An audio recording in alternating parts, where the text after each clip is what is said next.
Hey, thanks for joining me for another episode of Delve Deeper as we look at teaching number 15 in our study of First Peter.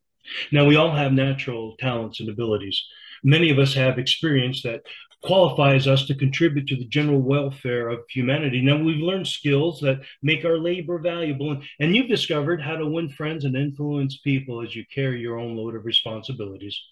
When you surrender your life to Jesus, you gave him permission to use you as he sees fit. In addition, you were given spiritual gifts that are designed to prosper the kingdom, gifts to help you give God's love away. At one time, spiritual gift testing was all the rage. It was another fad within the church that truly had no scriptural basis. Where some translate 1 Corinthians 14:1 to mean that we are to desire spiritual gifts. The Message paraphrase, I think, better reflects the intent of the original language. Let me read it to you. 1 Corinthians 14:1. Go after a life of love as if your life depended upon it, because it does.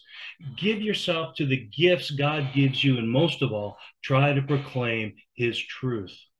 Now, what do you do that has the most positive influence on others? What do you do that when you do it, you feel God's approval upon you?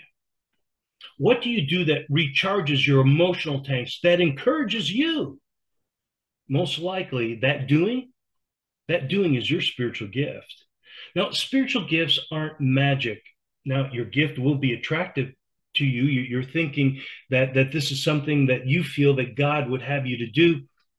And so what you do is work to gain experience in that area of help. You work to improve your skill in your area of giftedness. Now, that sounds like any other skill, but there's a difference with spiritual gifts.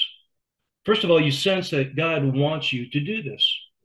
Plus, when you do, people's response confirm that you are loving in an area of giftedness. Plus, your gift doesn't exhaust you, it energizes you. After all, it's God's power moving through you. Plus, using your gift makes you significant, and significance is part of living life to the full. Plus, you glorify God, demonstrating his love to the world. And that's what spiritual gifts do.